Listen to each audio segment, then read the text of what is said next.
চূড়ান্ত বিজয় অর্জিত হবে যেদিন জনগণের সরকার প্রতিষ্ঠা পাবে। আমরা আসলে আমাদের কাজ করার পদ্ধতিগুলো কি হবে, আমরা কিভাবে এগিয়ে যাব সামনের দিনগুলোতে। আমরা আন্দোলনের তো একটা পর্যায়ে আছি। আমরা আমাদের যে লড়াই সংগ্রাম ছিল যে একটি জনগণের সরকার প্রতিষ্ঠা করা, সেই লড়াইয়ের আমরা এখন পর্যন্ত চূড়ান্ত বিজয় অর্জিত হয়নি। চূড়ান্ত বিজয় অর্জিত হবে যেদিন জনগণের সরকার প্রতিষ্ঠা পাবে। তো সেই লড়াইকে বাকি যে লড়াইটুকু আছে সেটুকু আমরা কিভাবে সফল হতে পারি, কিভাবে জনগণের ক্ষমতা আমরা জনগণের কাছে ফিরিয়ে দিতে পারি, সে ব্যাপারেই আলাপ আলোচনা হবে।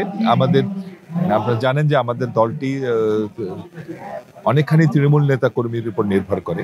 দলের বিভিন্ন ক্রাইসিসে আমাদের তৃণমূলের নেতা কর্মীরা আমাদের দলের পাশে এসে দাঁড়িয়েছে এবং দলকে রক্ষা করেছে সকল ষড়যন্ত্রের হাত থেকে, অত্যাচার নির্যাতনের হাত থেকে। নিজেরাও যেমন অত্যাচার বরণ করে নিয়েছে এবং তারা দলকেও রক্ষা করেছে।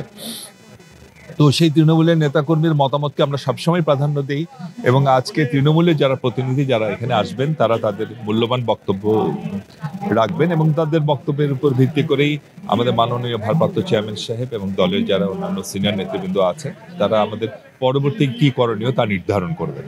তো আজকের বর্ধিত সভাটি এই জন্য অত্যন্ত গুরুত্বপূর্ণ। তো দেখা যাক কি আলাপ আলোচনা হয়। দেখেন, আমরা যারা পলিটিক্স করি আমরা আসলে এই যে নেতা কর্মীদের দ্বারা মাঝখানে থাকা, তাদের সাথে কথা বলা, এটা আমাদের কমফোর্ট জোন।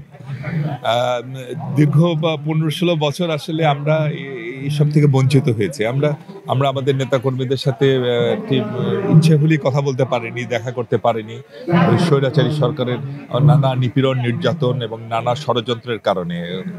তো আজকে স্বৈরাচারের বিদায় হয়েছে, দেশে মোটামুটি একটি পরিস্থিতি তৈরি হয়েছে যেখানে আমরা কথা বলতে পারি, আমরা নেতা কর্মীদের সাথে মতামত বিনিময় করতে পারি। তো আমাদের সেই অনুভূতি আসলে মুখ দিয়ে ব্যক্ত করা যাবে না, এটা একদম ভিতর থেকে আসে। আসলে আমরা সত্যি আজকে আমাদের খুব ভালো লাগছে যে সবাই মিলে আমরা আজকে এখানে একত্রিত হতে পেরেছি।